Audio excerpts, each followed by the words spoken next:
Welcome to a football show brought to you by the award-winning liquor store of the year, 5-time defending champion Sinkers Beverages. That is Nick Suss. I am Braden Gall, and it is wonderful to be back stateside with a foggy brain and a whole lot of new coaching vacancies in both the SEC and the Tennessee Titans. Nick, good morning. How are you? Yeah. Hey, everybody. Hey, what's up?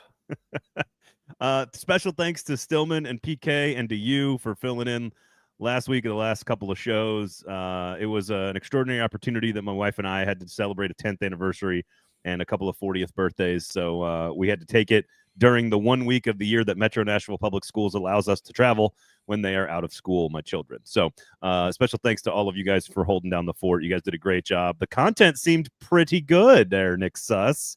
Yeah.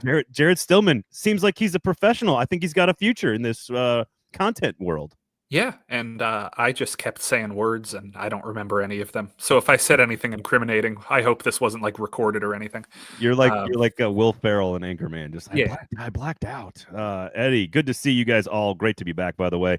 Braden leaves the country and it all goes to shit in Titans land. Really makes you think, is Braden the glue that held this team together? If so, I was not doing a good job. I was about to say goes to or just continued. Yeah. How do the Titans have a lower chance of making the playoffs than the Jets? Because the Titans aren't in the same division as the Dolphins. Just about sums it up there. Well, look who decided to show up, Team Ramrod. I'm not kidding. I was at the – so we got a lot – okay, this Team Ramrod, you'll like this, I hope, unless you came up with your name from some other place. We'll see. Is Cam Ward actually making progress?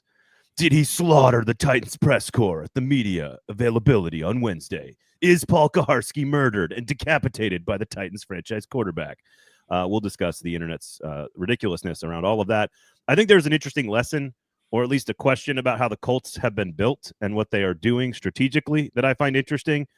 I am curious about around Daniel Jones, around a paradigm shift in acquiring quarterbacks in the NFL. I want to get your thoughts on that, Nick. Obviously, the Florida Gators have a coaching opening, and we'll find out if you think Lane Kiffin will be the head coach of the Florida Gators. And Vanderbilt is the epicenter of SEC playoff football this weekend, which is pretty cool. So lots of stuff to get to today on the show. However, Team Ramrod, I was in Barcelona in Spain for about 9 days, and we were at an FC Barcelona match on Saturday, my wife and I. 93rd minute game winner, by the way, was fantastic in a derby, as they say.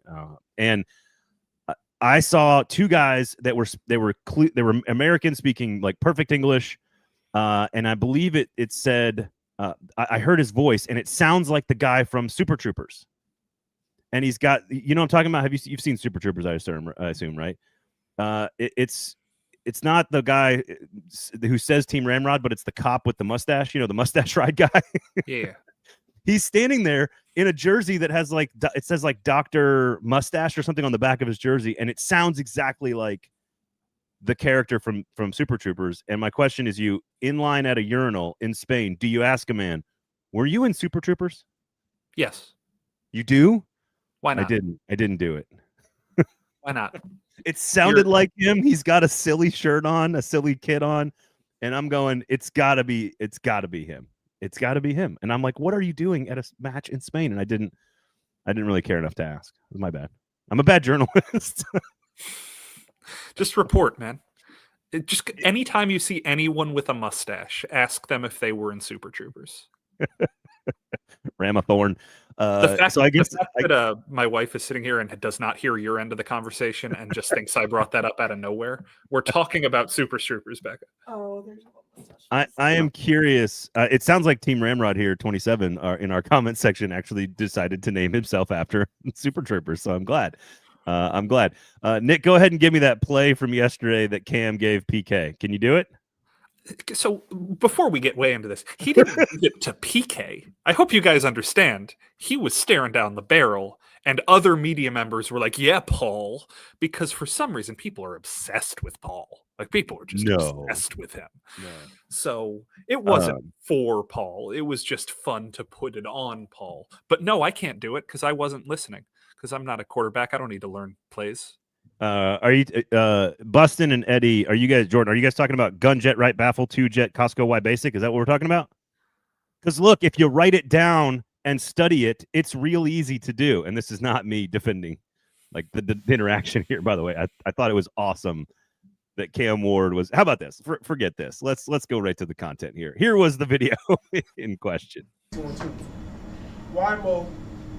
Let's just do this one. Let's go gun deuce right closer. Z top. Fire 6J. Rhea. Boom. F shift. H burst on the turn. No chance. No chance. No chance. No chance. I'll give you these one. This is a base game plan right here. This is a base game plan. Gun gen right baffle. 2 jet Costco white basic. No chance. Yeah. Come on, Paul. You got me sacked out. I'm sorry. How did Paul Kaharski survive that interaction? How did the Tennessee media, Cam Ward slaughters Tennessee press corps? I had fun. I thought it was great. I thought it was great. I give him a lot of credit for just being himself and having fun. It's great. It's Be great. goofy. Have fun. Design your own mayo cologne. Just have fun. I don't care. No, look, I thought that was fun. About 10 minutes later, I thought, oh, I wonder what that was about. And then I was just like, oh, who cares? Like, Right. Let fun things be fun. Right. I actually think it wasn't targeted at anybody. There might be some motivations with the simplicity angle that was going around on Sunday, but like, look, it's a job and it's a hard job, and he had some fun with it. Wait a second. Quarterbacks have to repeat lots of strange words in order, in consecutive order, that mean a whole lot of things to just his team. Yeah. What? And the media, who have never heard any of them, are a little bit. All humans are a little bit baffled by trying to repeat this crazy string of words that is said to them so fast that they've never heard before. I think Paul actually sandbagged the entire press corps. I'm actually mad at PK about this, because I think if anybody was paid millions of dollars to repeat that stuff, they could do it. Like, this is unrelated, but a little bit related, of like, just have fun with this stuff. When I was in high school and I was playing on the offensive line, we had a quarterback who liked to mess with me, and we would have one-word audibles. And if the word started with a G, that meant audible to a gap play.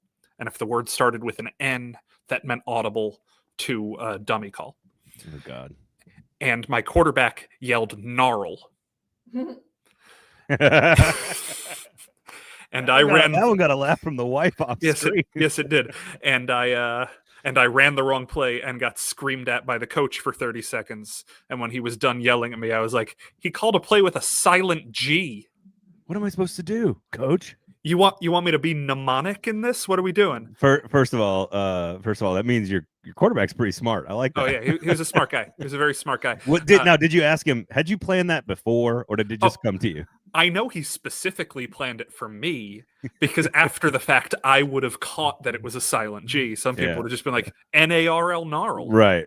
But yeah, I mean, it's when you are the quarterback, when you've got to do a lot of silly, dumb stuff and know a 13-word play call and be able to communicate it fast enough in a 25-second play clock or a 40-second play clock or any of this stuff, and talk while the coach is still talking to you in the headset.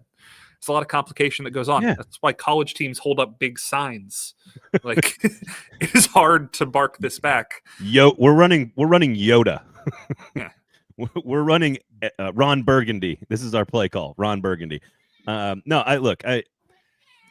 don't think this is much to do about basically anything. And I think you kind of have to make fun of the internet sometimes for being too much on the internet. And I get it. People, not everybody is going to be, and we talked about that.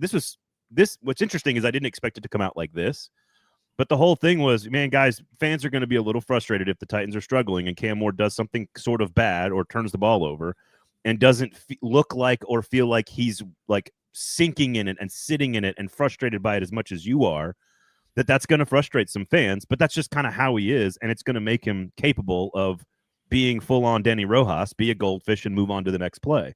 And so we kind of predicted that this was going to be, and if you're a fan who's like, no, we're miserable, the coach is fired, we're terrible, the offense is awful, you turn the ball over in another very strange way in the second half, we're a 14-point underdog against our arch rival, you shouldn't be having fun right now. Yeah, like I guess that's your you're right to be that and to say that and to think that, but that's I don't know. It's just not a place we need to be, I guess. No, I can't remember who the tweet is from, so sorry that I am not sourcing a good joke to who said it. But it's the famous tweet from a couple of years ago where somebody said the NFL is just a nonstop cycle of teams adding ping pong tables to the locker room to show how connected they are, and then removing ping pong tables from the locker room to prove they mean business. That's what this is. If you're having fun, are you having too much fun? Are you having the right kind of fun? Are you being serious enough? Are you being too serious? Are you not connected enough? We're overthinking all of this. Football teams don't win and lose because a quarterback has 30 seconds of fun at the expense of the local media. On a Wednesday, yeah. That is not a factor. Yeah. But I do feel personally affronted, so I'm going to call a personal injury attorney, and we are going to get Cam the justice he deserves. Get me the justice I deserve. I was going to say, I thought it was the other way for around. being attacked by Cam with a verbal assault for 15 seconds. It's awful. Nick Suss decapitated by franchise quarterback in press availability after a practice on a Wednesday. Are the Titans running a lot of poop emojis? says Josh. I like that. It's good. That's good. Here's the interesting. This is an interesting one here, and I like this from Austin. Ward looks like Levis. O-line is forcing him to play hero ball, and it doesn't go well. Good news for all of you listening, and this is why you watch and listen to the show, because Nick Suss has looked at every single Will Levis turnover for all of you, and we'll get to that coming up in just a second. Tennessean.com if you want a spoiler alert, but we'll talk about it. Yes, there you go. All right, so lots of things we'll get to here today on the show. Is Cam Ward making progress? That's one of them there. Sinkers Beverages, of course, 5-time. Congratulations. I have not had a chance to say it on this show, but congratulations to Sinkers Beverages on their 5th consecutive championship, named the best liquor store in Nashville for the 5th year in a row by the Nashville scene, by all of you out there who vote on this stuff. Congratulations to Sinkers Beverages for once again dominating. I think they also won Craft Beer Fridge of the Year for the 2nd straight year, so they are absolutely dominating the award ceremonies when it comes to serving the community with great wine. So I go to Spain, and I don't really drink a lot of wine. I'm not a heavy wine drinker. I don't know much about it.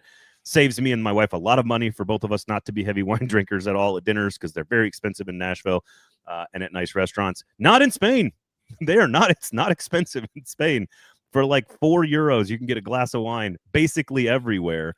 So I was like, I'm feeling very European. I'm going to drink some wine. So I go to Sinkers when I get back, and I walk in there, and I talk to my guy Grant, who's absolutely brilliant at all things spirits and beer.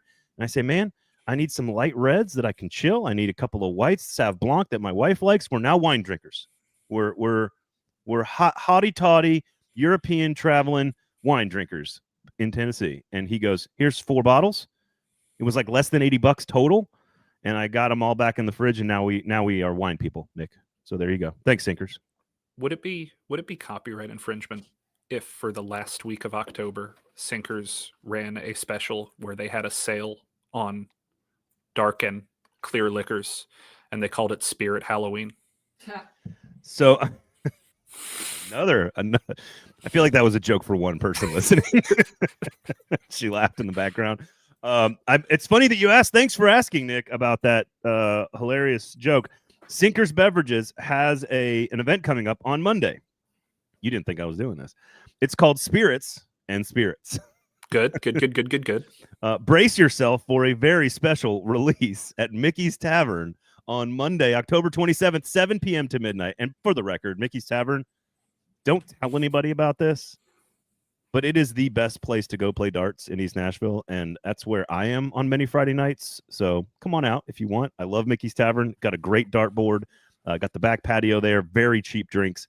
And they'll have a little event, Spirits and Spirits, where they're going to release a single barrel tequila party. It's a single barrel tequila release just from Sinkers Beverages. So they've got some really good tequilas as well. So make sure, award-winning, doing events, doing plays on words. Like, what more can you ask out of your local liquor store? Perfect. Absolutely perfect. Glad I set that up. There, it was wonderful, by the way. Not planned. Not planned. So check it out. Spirits and Spirits on Monday night, October 27th. Come on out. We'll be there having fun, throwing darts and trying some tequila. So they've got a cool single barrel for everybody to come try. Come try it out. Shotgun Willie's Barbecue, I will say, look, I love seafood. I love octopus and clams and mussel and cuttlefish, which is all huge in Barcelona. I love all this stuff. Sea bass. I love it all. but I do miss some of the things that America does better than everybody else. And barbecue is at the top of the list, if not at the top, if not number one on things that we just do better. Honestly, our craft beer is better here in Nashville than all the European cities I've traveled to as well. And I missed a good hazy IPA and a slab of ribs and some brisket, and Shotgun Willie's Barbecue does it better than anybody else here in Nashville. So excited to get back into Shotgun Willie's this weekend. So make sure you check them out. Open 11 a.m. to 3 p.m. every single Wednesday through Sunday. So that's today. That's today. You mean to tell me they aren't selling tall boys of light beer for $15 each? No. I'm telling you, it is the most relaxed vibe big city I've ever been to in my entire life. I'll say that. And you can get lots of beer and wine for like €3-4, which is like $5. It's pretty good. It's a pretty good little town to hang out in, I must admit. Fun to learn. Where does the rain in Spain fall? God damn it. Mostly on the coast, and mostly in the afternoon, maybe once at night. But otherwise, my weather in Spain is fantastic. It is like 63 degrees in the morning, 70 during the day, light breeze, no humidity. It's wonderful. Fantastic. Some of my favorite weather ever, actually. All right, we've procrastinated long enough. Do we have to talk about the Titans now? Yep. Cam Ward, number one. Did you see actual progress in the first half, and do you expect that progress to continue? He's talked a little bit about seeing his progressions a little bit smoother and quicker. That was some of his problems. He obviously will get to the second half and some of the turnovers, but did you see progress from over the last 3 weeks, let's call it, and getting into that first half? Obviously, really nice touchdown throw. Great throw. I think it was to DK on that sort of deep bench route where he made one of the best throws I've seen all of his career in the NFL. Do you see progress so far? We have to draw a distinction between success and progress at this phase in his career, because I do think that we can point to success and call it progress when that's not necessarily the case. Executing the stuff that you've been trying to execute is a form of progress, but it's more just a realization. It is, this is what I've been doing, this is what I've been doing, this is what I've been doing.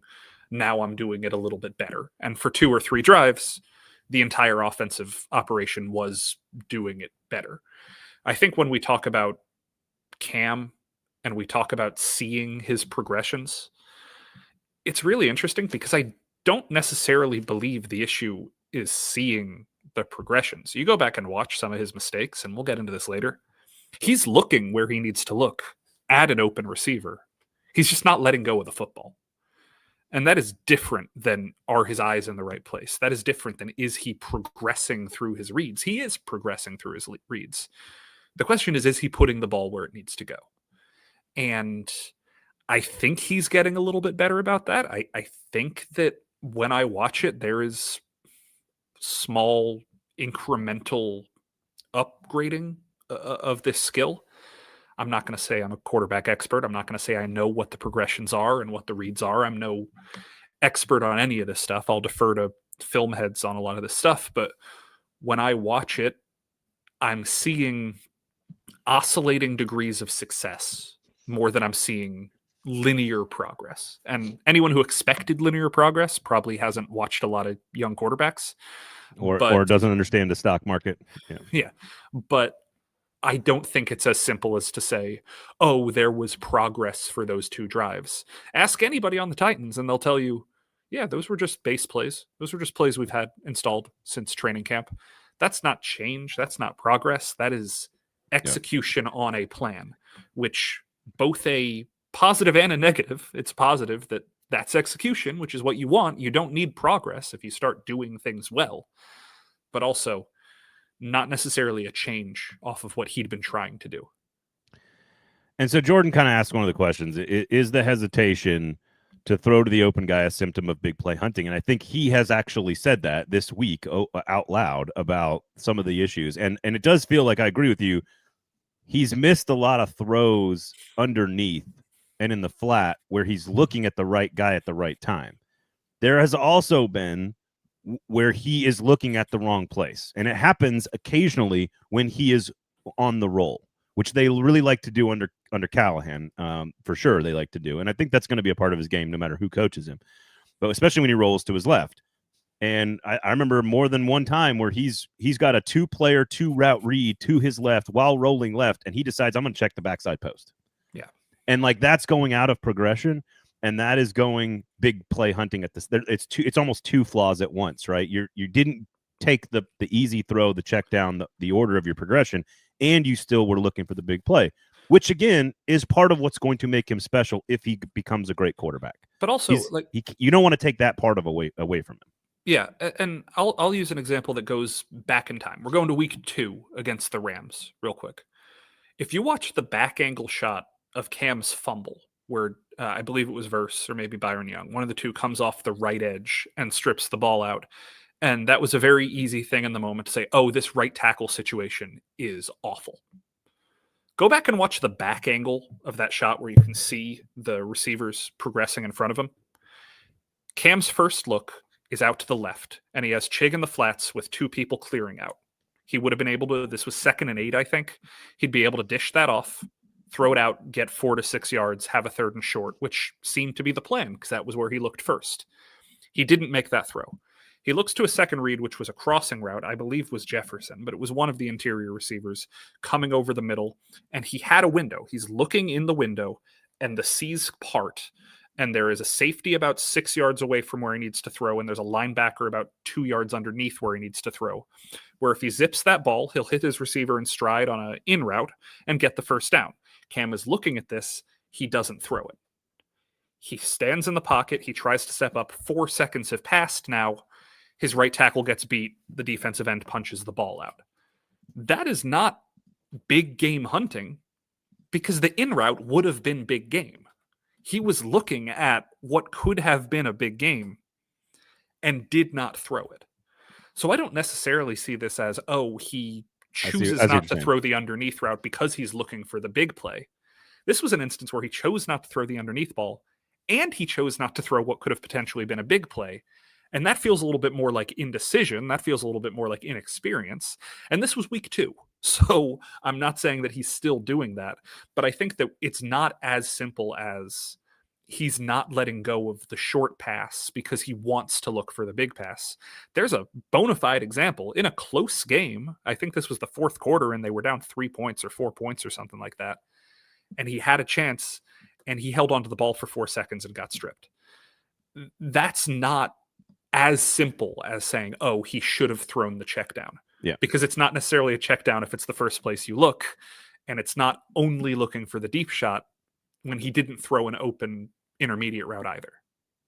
And so we've got the video. I'm actually searching for it right now because I know exactly what play you're talking about. And it's in, if you go to the 440 Sports YouTube page, you can check out James Foster's film breakdowns. It's in there, and it's about, I want to say it's about 8 minutes into the video. He kind of breaks down the entire thing. And I know what you're talking about. And there's a difference, right? Like to your point, there's a big difference between hitting where you're throwing where you're supposed to and just missing it. And so I don't know. Has he talked? I have not seen every single, obviously out of the country for a while here. Has he talked about any of that in this? I don't know is it indecision? Is it not trusting it? Is it, what is because there have been a few moments where that part of the game is just off in general. Sometimes it's his fault, like against like the throw to Chig this past weekend. If you are in a little bit of man coverage, which I think there were on this play, the middle of the field is completely wide open. So Chig should be continuing his route, and Cam should be leading him. Instead, he throws it back to where it looks like maybe he thinks he's going to turn and stop and set up shop in a zone coverage, which, it might have been a zone, but they were so backed off and there was nothing in the middle of the field. That's a bad decision by Cam. Sometimes the receivers are dropping it. Sometimes he's just not throwing it, but that part of the game does feel off. Has he talked about any of the specifics around why that part of the game has felt off for him? I don't recall. If he has, I'm sure people in the comments will be able to clean up on this. I don't exactly recall if he's talked about the difference between indecision, because I think a lot of the questions are framed for him as the big game hunting problem, or the footwork problem, or the eye discipline problem. It's not as much about, hey, when you don't throw the ball, why don't you throw the ball? Because we're kind of breaking down the minutia of it. But I will say, and this is kind of getting into what we alluded to of comparing Levis's turnovers and Cam's turnovers. If you look at the first 7 games Will played under Callahan, which was essentially 5 games and then missed 4 weeks and then 2 more games, Will turned it over 11 times in those first 7 games. Cam has turned it over 10 times in his first 7 games. I think 12 of those combined 21 turnovers are trailing in the fourth quarter. So a lot of it for both guys is just trying to make a play when the Titans need somebody to make a play.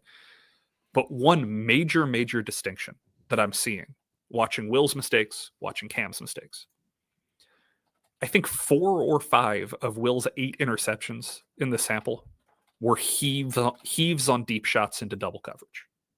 Were truly, I got to throw the ball, let my guy go make a play, and missing it. But you're not saying in a sort of you're not saying in a desperate fourth quarter come from behind situation. One of those was desperate, but the rest were just like, it's the fourth quarter, we're down 3, we can make this happen. I know this was come back. I know this was variable, but the interception against the Steelers, which I think was his second game ever as a starter, his last play of the game. Literally, it's like the fourth down in the red zone, and you're trying to win the game, and he throws an interception. It's like, who cares? Yeah, like that one doesn't bother me. Yeah. So that's the kind of context I think that's important. Yeah, Will had one of those against the Bears. It was a 4th and 10, and Cam had one of those against the Broncos, a fumble on 4th and 10, which whether or not it was a fumble would have ended the game either way. But Will's actual like close game late trying to make a play interceptions are trying to hit Calvin Ridley on a go route, trying to hit Traylon Burks on a go route, throwing into double coverage, not noticing the safety coming over the top, throwing his receiver into a bad situation.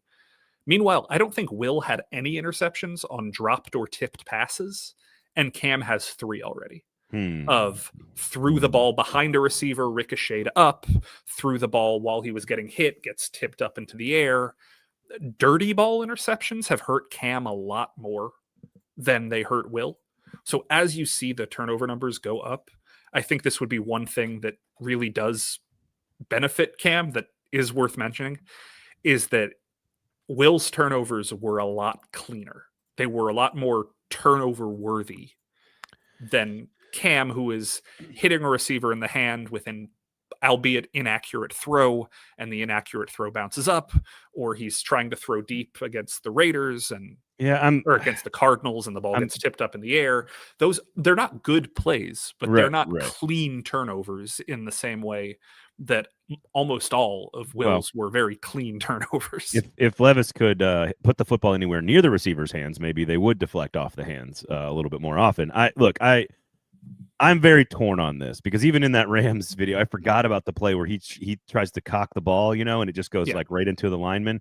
There is a concern, I think, that is legitimate, only because he's had the same just drop, it's Keystone Cops kind of plays where they just can't happen anymore, where you just are looking to throw the football and drop it. That's not something it's worth mentioning. It's not something I'm going to lose my mind over right now, but you've got to point it out.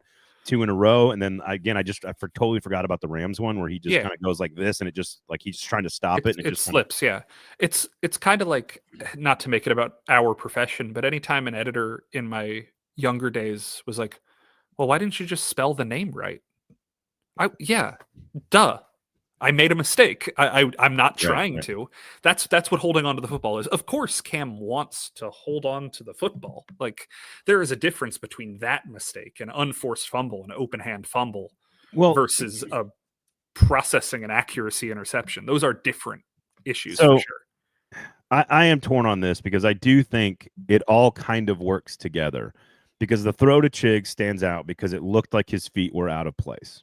Sure. And when you look at his good throws, when he has those step back, plant, and honestly, there was one against, I want to say it was the Bucks in the preseason, where he led Ridley all the way across the field. He is so good at putting, and this was the DK throw this past weekend. Actually, both of them, frankly. But the one underneath, the one that was about 18 to 20 yards down the field between the corner coming off peeling off the backside and above Spillane, the linebacker. That is his ability to pinpoint where a receiver is going to be opposite field, sort of on a dime, running full speed, is incredibly impressive. But it's when he sits down and his technique is right that he does that really well. It's the little shots down the seam that are a little high. It's the shot over the middle that's a little low. Like, he knows where he's going with the football, generally speaking. It doesn't always go there because he's rushing, and I think it's his feet. When he is not set, it's almost like the eyes aren't as good when his feet aren't set, and his feet aren't as good when his eyes are off. And it's like they work. It's almost like it's compounding to some degree. And it's when he rolls, the feet aren't a factor at that point. And so it's not a thing that your muscle memory or your mind consciously has to worry about. And so that throw to Chig is so fascinating to me because we've just seen so many of the same types of things. Sometimes it's the receiver's fault. Got to make a tough catch. Ball was actually in the right place, inside shoulder versus outside shoulder. Sometimes it's a little high because Chig's a little short and the tight end normally is taller. There's been it can kind of go all around, right? Everybody's got a little guilt in this. But that throw is so interesting to me because it was clear and obvious that Chig did the right thing going into the middle of the field, and he should have continued it, and Cam should have let him. And he didn't, and I think it's because he rushed it, and his feet were out of whack, and so therefore maybe his eyes didn't. I don't know. It's hard to connect it all, but it feels connected to me. I don't know why. And I think that kind of leads into Jason's question here, if you want to pull that up. Levis' verdict was that his issues aren't fixable. Are Cam's issues fixable? I think that what we're talking about here, and we've talked about this on the show before, is the difference between mistakes born out of panic, mistakes born out of pressing, versus mistakes born out of structural issues, mistakes born out of inexperience, mistakes born out of technique. The theory is that technique can be coached. And these are not panic mistakes for Cam. These are not timing mistakes for Cam. The one thing that's going to loom over all of this is Cam's confidence. And we talk about it as a double-edged sword, and we should continue to talk about it as a double-edged sword. When you have somebody who is as supremely confident in himself as Cam, sometimes there can be a resistance to change. And that's talking broadly. That's not talking about Cam specifically. But hyper-confident people believe in the way they do things and can be a little bit hard-headed sometimes. No. So are these fixable? Yes, I think so. I think technique mistakes, I think these footwork can be fixed. All of this can be fixed. Yeah. The question goes back to what Cam said in training camp of, this is how it's worked for me since I was 6 years old. I trust that it's going to work. Has that been ridded out of him? Which he didn't give you a good answer when you asked him going into the first week of the season. To a degree, I do believe, just from talking to people around the team, talking to people in the building, I do believe that he has retreated from that stance, that he is willing to take coaching because he's always been a coachable player. But I don't think it is coincidental that the best moments of his season, as you're alluding to, are the moments where he gets to do things his way. Yep.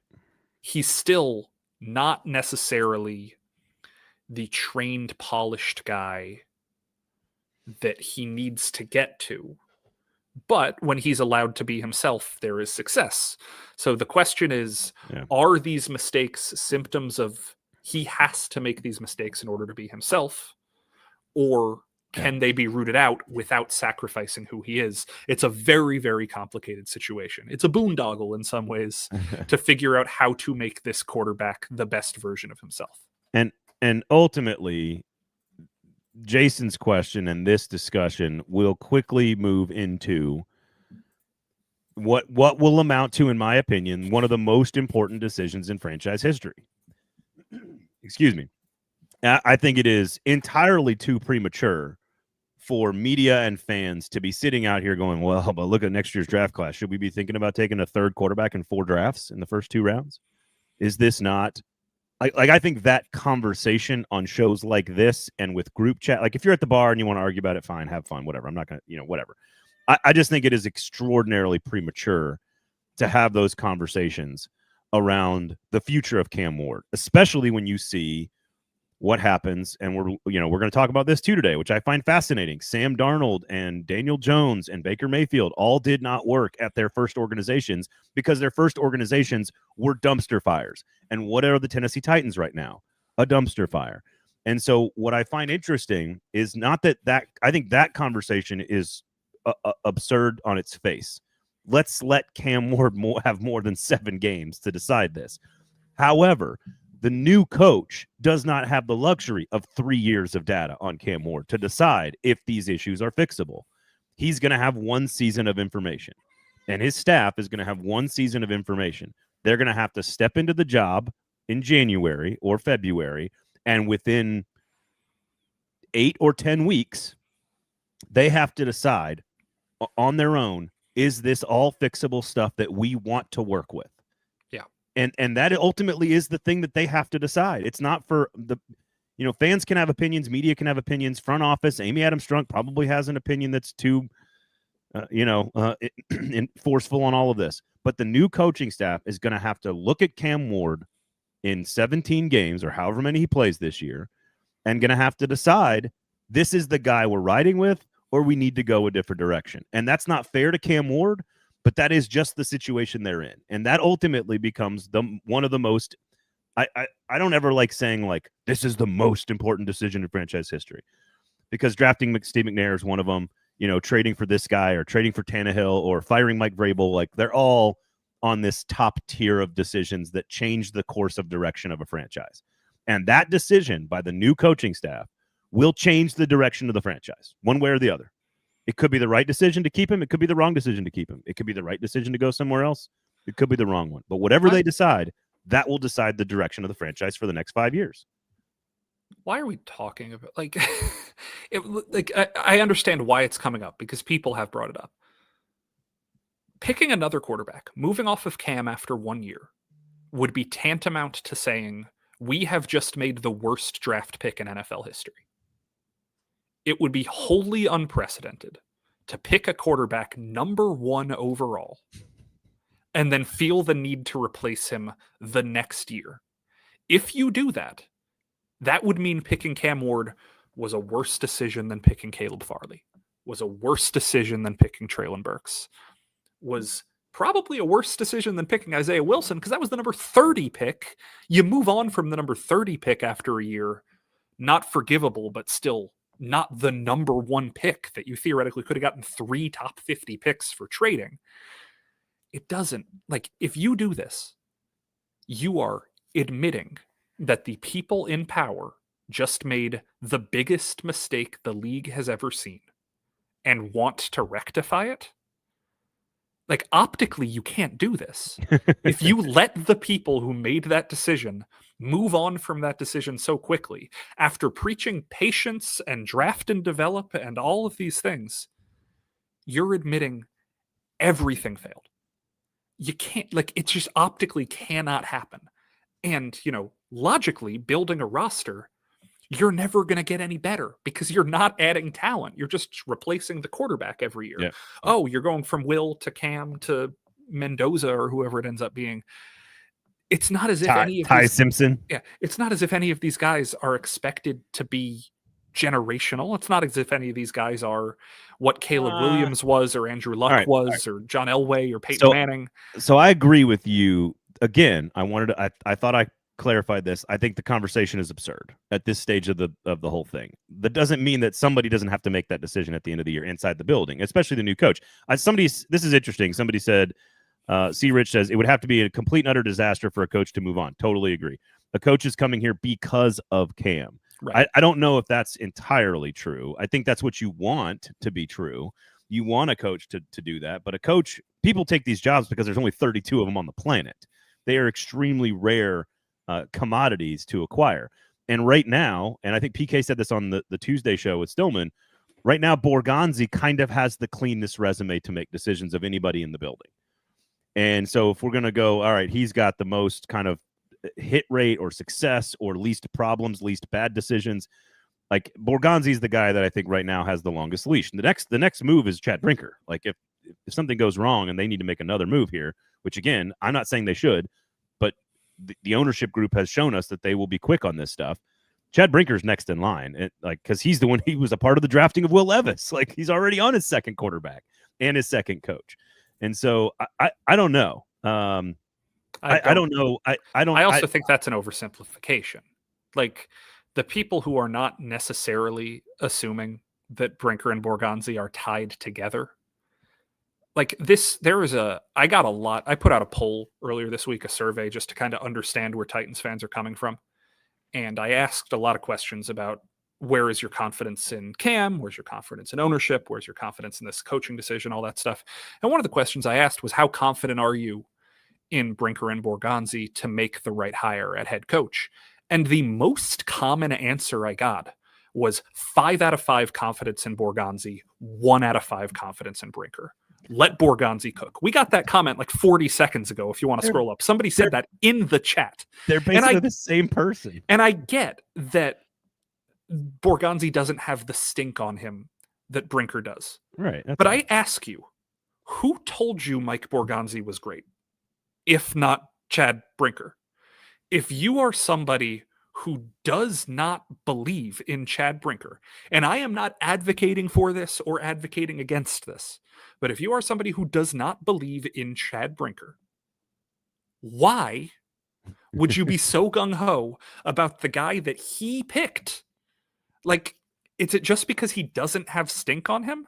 Like, what do you know that he's done? Because we're sitting here talking about, do they need to replace Cam Ward? That's not what I. That's not what I was. I know we're not. I know we're not seriously engaging with the conversation, but like, if there are people who are trying to bring that conversation up, and then you look down the line of the other decisions that were made just this offseason, Dan Moore, the contract caught a lot of criticism.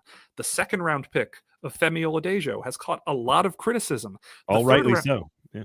The third round pick of Kevin Winston was a very interesting decision when coupled with the Amani Hooker extension that came a couple of months later. When you're looking at the things that have happened since Borgonzi took over, I'm not saying any of them are bad, but I am saying this confidence in, I love this guy and hate this other guy. Yeah, no, I think they're more connected. And so when everybody's saying, Brinker's next, one, impossible to guess. We're all just saying this. It's impossible to report, I should say. I would guess that the whole house gets cleaned, if that's your point. I think your point is valid, which is, if they decide to move on Brinker, they're moving on everybody. And I don't necessarily disagree with that at the end of the year, which is still very much a possibility. But as of right now, and I've said this before on the show, as of right now, the two people that have the most football experience and acumen inside the building to make any important decisions are Brinker and Borgonzi. It doesn't mean they're going to do a great job of it, but they have more experience than anybody else that's in the room making these decisions, because the other folks in the room making these decisions have no football experience. And we have seen that they are not, right now, they have not shown us a track record of quality decision-making over the last 5 years when it comes to this stuff. My point of the conversation is to, number one, point out that it is absurd, on its face absurd, to talk about giving up on a player after seven games when this is the guy you thought was the best human in the entire draft. Agreed. And so that is on its face absurd. It doesn't mean that there's not context around, if you thought they shouldn't have taken him before and he has a terrible year and the coach is fired and everything's gone to hell, that you can't come up and say, I told you so. But fine, what does that buy you? What does that buy us in a conversation about the future of the Titans to say, they should have traded back last year? Which, again, I'm on that team. I'm one of them. But it doesn't matter. It's irrelevant we are in the situation today, and they have to try to make the best decisions today to move forward. Yeah. And so the conversation on what I was trying to get across here, and I think you're understanding, and I think most of the listeners do, which is that the coach specifically, and it doesn't necessarily mean this is what he would say in a moment, in an interview.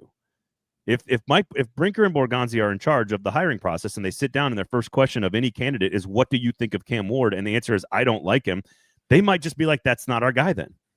And we don't know if that's right or wrong, but that is the decision that the coach has to make when he takes the job. It's like, am I going to try to work with this guy because I believe in him, the player, Ward, or not? And then maybe I'm not as interested in the job. And so we just don't know. But those dynamics are certainly at play, but only one time and only at the end of the year. And I think that I've seen enough to give Cam an opportunity. The problem is I'm attaching this, and this just happens to me, and I don't know if it happens to you or anybody else. I'm attaching Cam Ward's future to what I am seeing from other players going to other places and finding success in more stable, more developed, and smarter organizations. That is kind of a new thing. Seeing Baker Mayfield find as much success as he has found in a better organization with better people around him, better weapons, better coaching staff. Seeing Sam Darnold leave a trash organization for a better one with a good play caller and good team and good players and finding success, and now doing it a second time on the guy that the Titans tried to kind of hire the first time. Also interesting note. Now Daniel Jones, trash player, to be fair, was good 1 year and got the contract and is kind of revitalized in what I think is a very good coached team. I think Steichen does a very good job with the offense in particular. That is, in my head, Nick, I am seeing Cam Ward fail here for 3 years and go on and find success somewhere else. And that's the Titans glasses I'm looking through, I guess. I don't know. I love this conversation because I get to be incredibly pedantic. Can we not just acknowledge here that all of this talk about trash organizations and good organizations, bad organizations, is more quarterback dependent than we like to admit? What were the Buffalo Bills before Josh Allen? They were an incredibly unstable organization. What were the Kansas City Chiefs before Alex Smith and Patrick Mahomes? They were a terrible organization for most of the 90s and aughts. What were the New York Giants before Daniel Jones? A 2-time Super Bowl winner in 5 years, and then suddenly that is an unstable organization. Stability is related to coaches and players as much as it is organizationally. Oh, sure. That's sure. You have places like Seattle, where Sam Darnold goes to Seattle, and Seattle has been remarkably stable, in large part because they've had one GM since 2009, and they've only had 2 head coaches in that period. That is stability. Pittsburgh, stability. Baltimore, stability. We've talked about this. There are places where you do not replace the GM very often. You do not replace the head coach very often. And that stability leads to success. But for anyone who's saying like, oh, if a quarterback gets drafted into a bad situation, they're doomed. How many quarterbacks had the Buffalo Bills cycled through before landing on Josh Allen and they just hit on their guy? How many quarterbacks had the Baltimore Ravens, the epicenter of stability, cycled through in their 15-year existence? I know Joe Flacco kind of stabilized that for 7 years that he was the quarterback there, but before that it was a nonstop cycle of trying and trying and trying. Organizational stability and quarterback stability are connected, but they are not one-for-one parallels. Yeah, I would agree with your second half of that. Because I think putting Eli Manning, for example, as a stabilizing factor on a team that was built around exclusively defense, and Josh Allen in the same conversation, to me is a little flawed. I think that is a strange way to recollect the 2011 Giants. The 2007 Giants, for sure. Fair. The 2011 Giants, that was an offense-based team. Let's go full pedantic here. I think you're right that we give too much credit to the quarterback. I think that you're not giving enough credit, and maybe you are, and I don't think the infrastructure, and I know this sometimes is really hard to pinpoint but you and I talk about it a lot, like the culture and the identity and the support systems and all the weird things that make an organization kind of, they bring the best out of a player. There are organizations that are net positive for players as a whole. And yes, that's exclusively your win-loss record is tied way more to coaching and players. I get it. But do you make everyone in the building better, or is everyone in the building kind of struggling through something?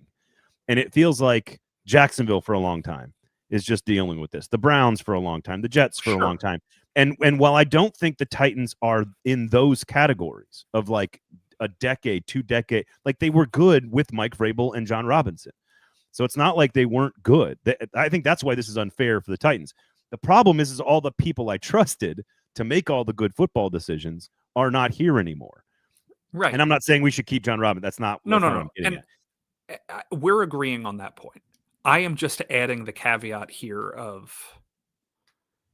if the Cleveland Browns had drafted Patrick Mahomes, I don't think the organizational issue would have mattered. If Cam Ward was one of these guys from the jump, and I know Josh Allen wasn't one of these guys from the jump, which is why I'm kind of talking around this point. But I think that if you find that one of one quarterback, I don't care how absolutely Right. screwy your organization has been forever. Totally agree, but and I think ultimately that brings us right back to Cam. He was never considered that coming out of high school, college, or going into the draft. And I think ultimately, and it's unfair to him to use like, well, I didn't think he was a great prospect before, and I thought they should trade back, and now I think they should trade back. So they need to make a decision at the end of the year to keep him or not. Like that's an easy connect the dots. Like, and I could be doing that because I was one of those guys. I don't think that's what the Titans should do. Now, I thought there was a question earlier in the comments about, well, what if and I think Cliff Kingsbury was just an example here. But if Cliff Kingsbury is your guy and he comes in and he says, I really don't think this is the right quarterback for me, is that do you move on the quarterback or do you move on the coach? And first of all, I wouldn't use Cliff Kingsbury as an example because I don't think he's a good coach. I think he's a good offensive coordinator. I don't think he's a head coach. But the question becomes, if you found the guy, and by all accounts, Brian Callahan checked every single box in this conversation. I remember doing a show with Zach saying, he's like, no, Brian Callahan's the perfect fit. He's the perfect guy. Da, da, da, da, da. We don't know about coaches. And so if you sit down with a coach who's like, absolutely, this is, and you are like, man, this is the guy to run our organization. We have found our coach. We are so impressed by everything he believes in, everything he says, his plan. It's all laid out in front of us. We've got to hire this guy. And he's like, I don't know about Cam. Do you try to fit them together for 2 years? Like, I don't know. I think you have to hire the best possible coach. I don't think they hire a guy who says, I don't know about Cam Ward. I tend to agree. And that may be a bad decision. We don't know. But I think it's too early to know definitively. And I certainly don't trust the folks over there right now to know definitively. So they're Borgonzi's career is tied to Cam Ward, like it or not. And that just is what it is. And that's okay. When he knew that when he took the player. So I've seen progress from him. I think all the things about Cam Ward that make him very intriguing as a prospect and as a player in the NFL are there. I can't get out of my head that it's not going to, and I know this is also premature, that it's not going to work, but it's not going to work through all of Cam's problems. It's going to work. It's not going to work because of all the organizational problems, the roster being atrocious, continuing to make bad decisions in the front office. Like that's the area that I think is going to hurt Cam. And I think if Cam Ward is drafted by the Packers and Matt LaFleur has him for a year on the bench and then starts him, he's going to be better. I don't think Jordan Love is that much better than Cam Ward. Like, I just don't. I'm one of the only Packers fans who's like, Jordan Love's not that good. and so I don't know. I think it's a bigger factor. And I think what we're seeing is that NFL teams are starting to see the solution in free agency a little bit more than they used to. And that's all. That's availability. That has more to do with teams letting quarterbacks hit free agency than it does teams betting on free agent quarterbacks. Like 10 years ago, teams were extending mediocre quarterbacks a little bit more freely. Is that a somewhat accurate way to say it? Is that quarterbacks are just more likely How many to years hit ago? free agency these days? 10, 15 years ago. Well, so I would say, I would look at Tua's contract, Daniel Jones's contract, and Jordan Love's contract all in order, bang, bang, bang, and be like, whoops. Sure. On all three of them. By the way, I got to stand up for one player that just caught total strays in all of this. You gave Joe Flacco 7 years of stabilizing for the Baltimore Ravens. He led the team in passing 11 straight seasons. Okay, I was off about the time. And they had one losing record in that entire stretch. Yeah, no. I was trying to illustrate more about how long it took them to find a quarterback while they were still stable. They didn't have a quarterback from 99 to 07, and they were still a pretty good franchise for most of those years. Yeah. Can you name? Oh, this will be a good geek corner here. Can you name the Baltimore Ravens leading passer from 1998? It was Harbaugh. Not the you want to just go year by year and see. I want you to go 1999 to 2007. Who led the team in passing? And I'll give you a hint. There's 1, 2, 3, 4, 5 different names. Okay, I think I can do this. Elvis Gerback did it once. Elvis Gerback in 01. Did Dilfer ever do it? Nope. No, never for Dilfer. Kyle Bowler would have done it once. Bowler did it 4 times. Okay. 03, 04, 05, and then 07. And then 06, probably Steve McNair. Steve McNair. Yep. Okay. This is very impressive. Okay. Testaverde? No. No. Testaverde led the team in 96, 97. Okay. So Shoot, I'm missing. You're missing two, and they're Ooh. both like really, really obscure quarterback names. For the sake of this timeline, so we don't have to make people sit One here and went- listen to me think. Tell me who they are. One went to East Carolina, and one went to Michigan State. Tony go ahead. Tony Banks in 99 and 2000, and then Jeff Blake in Okay. 02. Yeah, I should have gotten See, Jeff that's Blake. I wouldn't have gotten Tony that's a Banks. stable set of quarterbacks. What are you talking about? Yeah. And they won a Super Bowl in that period and were among the league's best up until that 05, 06, 07 period.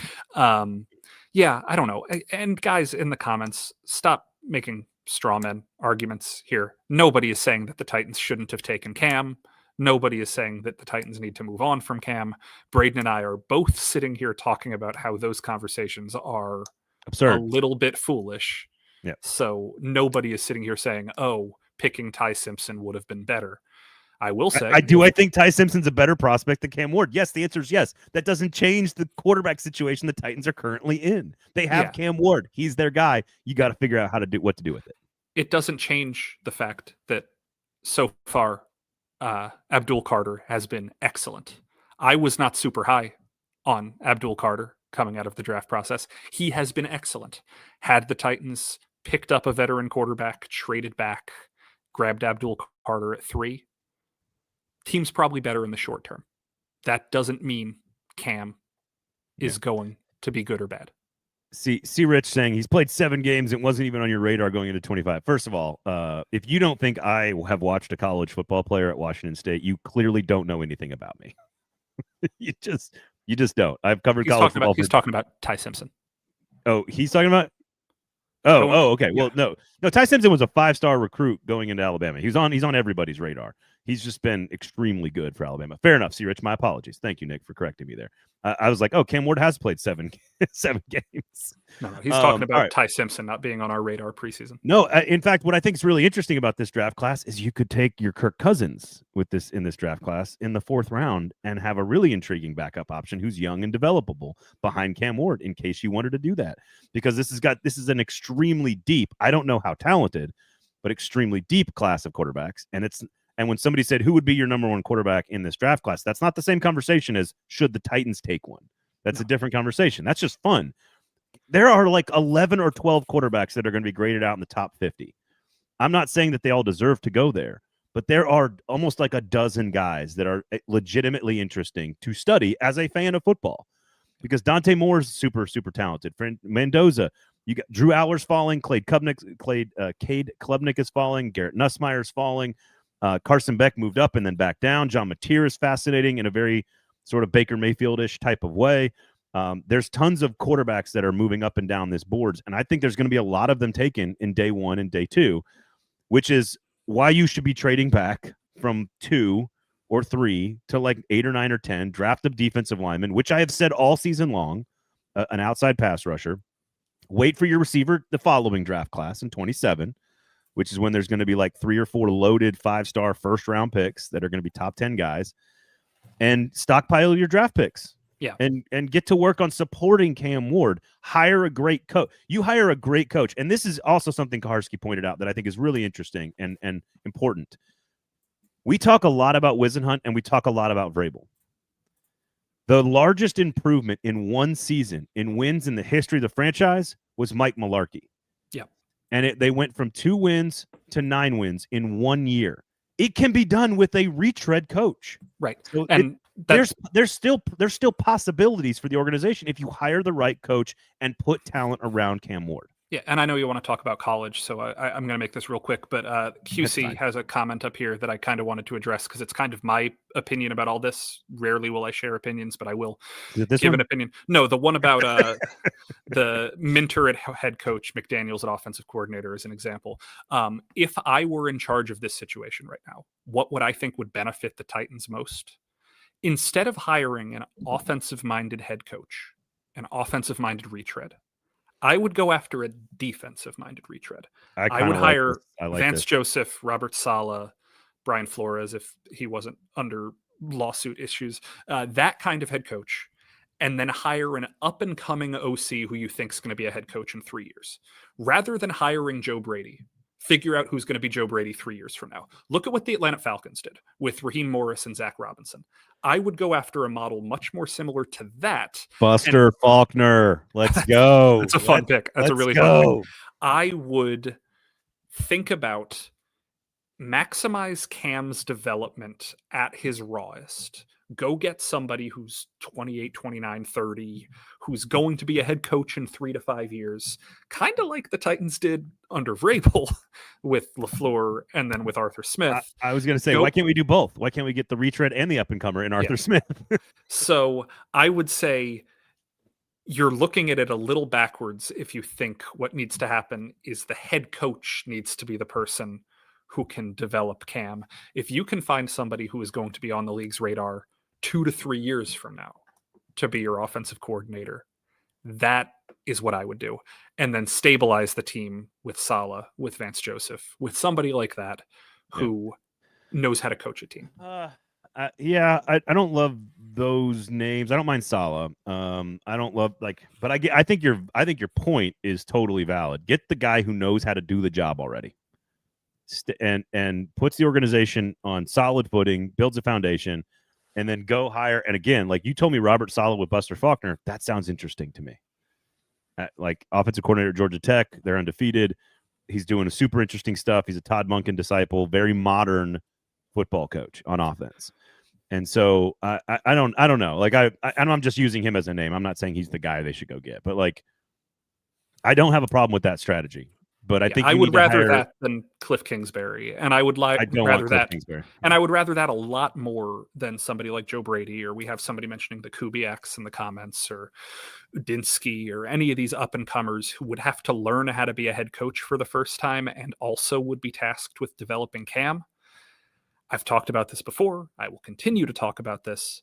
Over the last 25 years in the NFL, there are absolutely zero examples of a offensive coordinator who made their name working as the offensive coordinator for a top 5 quarterback in the NFL, then turning around and becoming a good head coach on the back of that. Unless you want to say that Matt Ryan was a top 5 quarterback in the NFL, which I don't necessarily believe anybody thinks he was.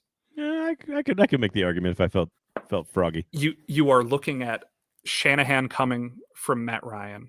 You're looking at McVay coming from Kirk Cousins. That tends to be it. The quarterbacks who worked with Aaron Rodgers and the quarterbacks who worked with Peyton Manning and Tom Brady, these coordinators are guys like Josh McDaniels and Bill O'Brien and Joe Philbin and Nathaniel Hackett and Adam Gase and Mike McCoy. Brian Callahan with Brady or with Burrow. These issues recur. Matt Nagy, the first time he failed as a head coach, coming off of being the offensive coordinator with Patrick Mahomes. This does not work. There is no example. The last time that a head coach came from, I was the offensive coordinator, I was the play caller for a top 5 quarterback in football and turned out to be a great head coach, was Andy Reid coming off of Brett Favre in the late 90s. It has been a very, very long time. This is not an issue of hire an offensive-minded coach, hire a defensive-minded coach. This is an issue of almost every time you hire an offensive-minded coach who gets the job because he was a quarterback whisperer working with a top 5 quarterback in the league, that does not work. We can parse whether or not Bill O'Brien was a average coach or an above average coach, a good coach, bad GM. We can talk about all these things. But the fact remains that Bill O'Brien is the best guy in the sample among head coaches who were OCs for Brady, Rodgers, Manning, Mahomes, or Breeze. You got the 5 best quarterbacks probably of this century, and the best head coach that comes from one of those quarterback trees is Bill O'Brien. I would not try and replicate that. He worked miracles with TJ Yates. Ryan says Brian Flores with Mike McDaniel as OC. I could be on board with that. I actually think Brian Flores has got a raw deal in Miami. It could be a very good head coach. So I agree. I don't think the Titans are going to bark up that tree. No, they're not. I could be wrong. Yeah. But I think to your point, it's the strategy we're discussing here, right? Which is a Flores head coach with an OC who is. I agree. I think you can be more flexible than just like again, Mike McDaniel. I think will be eventually he'll be a very good offensive coordinator. Kingsbury, very good offensive coordinator. Those guys. I mean, Kingsbury's not taking a lateral move and getting away from Jaden Daniels for anything other than a head coaching job. A former fired head coach might take the OC job. Now he and Flores. They have a history, so I don't know what their relationship is. But I think Flores would be that type of hire. Jesse Minter, I think, is a really good defensive coordinator. I don't think he would have to learn how to be a head coach. So I don't know about that. But I'm on board with your strategy here because teams generally like to go the opposite direction. So quickly here, we can hold off on college. I do want you to I want you to, for a long time, the Titans get hell for doing Titans things, meaning the identity. Sure. We're going to run the football. We're going to play great defense. They've got this identity.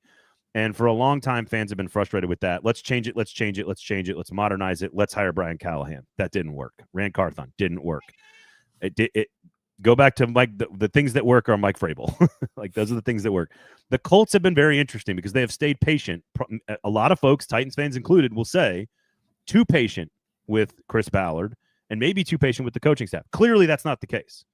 Clearly, it works. They also kind of have an identity, which is we're going to draft our guys who don't look like superstars. They're kind of like 81s in Madden. We're going to turn them into 89s, and we're going to go win a bunch of games like that. And sure, we're going to have some dysfunction along the way. But it seems like they have figured out how to be patient and keep to their identity. And this year, it happens to be working. Yeah. The Anthony Richardson decision was a huge mistake for obvious reasons. And I don't know what the future holds for the organization and how long Daniel Jones can do this. We've seen it in flashes with the Giants.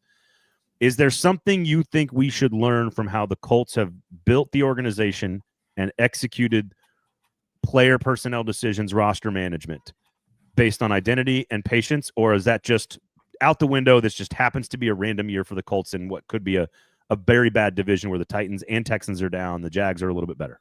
No, I'm glad you brought up Madden because this goes back to something that when I was a teenager, I tried to do. I always had a curiosity that if you build a team on Madden out of 53 guys who are 83 overall B potential, like everybody's an 83B. Nobody's ever going to be a 90. You got a bunch of B players. Would that team go 3-14 or would that team go 14-3? It probably would. It probably would go 9-8. Because I don't think that's the case. I think the assumption is that a team that has a bunch of 80 overall players would be average. I don't think that's the case at all. I think that's a boom or bust team. Because you've either got a team that isn't going to lose a plurality of the matchups, or you've got a team that can't win the most significant one-on-ones. And if you look at this Colts roster, they probably have 2 players on their team who would rank in the top 5 in their position across the league. You have Quentin Nelson and you have Jonathan Taylor. You better put Tyler Warren in there, baby. Not yet. It's too I early. love that guy so much. I'm not doing it yet. But he wins most one-on-ones with a linebacker or safety is what I'm saying. But even if you want to say that, compare that against another team that is very, very similar to the Colts, which is the 3 or 4 years ago 49ers. Of you miss on a quarterback in the top 5, but you've got an incredibly gifted homegrown roster around it.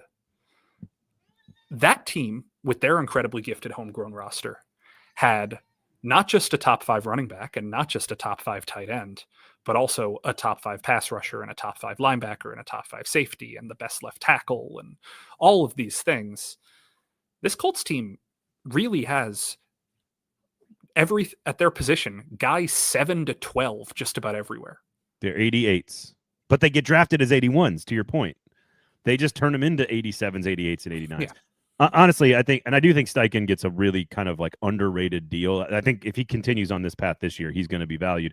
He won 9 games with Gardner Minshew, 8 games with Anthony Richardson, and is now 6-1 with Daniel Jones. The guy knows offense. I really like him as a coach. I like him a ton as an offensive coach. His teams play really well. They play hard for him. Yeah. And the lesson here is not, get a star running back. The lesson here is, get a star guard. Like these are not necessary to winning. God.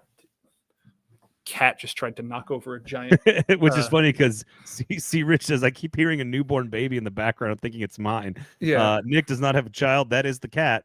We've got a big acting backdrop for auditions, and wants to knock over the entire backdrop. I think the lesson is do a bunch of things well and get rewarded for it. Yeah. The lesson isn't get a Jonathan Taylor because look, you want to say star running backs work. There is exactly one time this century that a team with a running back who finished top 5 in the league in rushing won the Super Bowl. And that was the Eagles last year.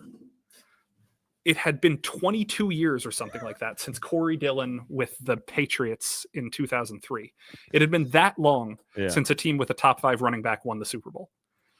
It's not about go get a Jonathan Taylor. It's not about, teams with great guards win. No, it's not that. Good teams win. And the Colts have built a good roster. I think Titans fans have an inherent instinct to just be like, Michael Pittman's not good. Like every player on the team's just not good, and they're just not. That's just not true. Like they're just better than people think, and especially in Nashville. And look, I think the lesson is, you have a really, really sound and smart offensive coach. You go get a couple of really good players. You maximize who they are, make them better around your quarterback, and you can win a bunch of games. If you can win 9 games with Gardner Minshew, you can win 9 games with Cam Ward, for God's sakes. Yeah. That's the whole title of the episode. Anyway, Tennessean.com. Look, Florida's got to hire Lane Kiffin. We got Vanderbilt. We got lots of SEC stuff, but we never get to it. So here's what we're going to do. I'm going to do a show with Trey Wallace, SEC Football Live, coming up in about an hour. Why don't you come back and join us? We're going to talk SEC football here in about an hour. So I'm going to take a quick break here before we do that. Nick, what do you got coming up on the website? What could be Sinkers Beverages, Shotgun Willie's Barbecue, all of our great local sponsors, and the Tennessean.com. Pay for good journalism. Just read the Tennessean. A lot of good stuff. And we're going to cover the hell at a college game day. Speaking of colleges, if you are interested in the Vanderbilt stuff, Tennessean is doing really awesome stuff about Vandy this week too. So on top of our Titans coverage, which I will have plenty of, I would like to shout out my coworkers, Aria and Gentry and Paul and Alex and all of the people who are doing really hard work this week. Aria is a great beat reporter, covers baseball now doing this. It's great. And congratulations to Vanderbilt on Tony Vitello no longer being in the state coaching baseball. It's a bummer for us Tennessee folks. It's a bummer. It's a good move. I'm happy for him. Good move. He was good. It's also not a surprise. It's been a long time coming. All right. For Nick, I am Braden. Thank you all for listening. Thank you to Stillman and to you and to PK for filling in and doing all the work, and to Hudson, the intern, for taking care of stuff. Let's make Hudson famous here. She's done great work keeping the show and the whole thing moving. It's great to be back. My brain's a little foggy. I cannot wait to sit around and watch football for the first time in like 2 weekends on Saturday and Sunday. It's going to be a ton of fun. And Vanderbilt Commodores, Missouri Tigers playoff game this weekend. The winner has a huge resume, chance to make the playoff. Loser probably does not make the playoff. So an enormous game, center of the college football world right here in Nashville. Very cool stuff for you Vanderbilt fans. Otherwise, enjoy the weekend. Enjoy being a 14-point underdog where you probably win the game for some crazy reason, because the NFL's like that. For Nick, I am Braden. Thanks for listening. Thanks for hanging out. We will talk to you on Monday.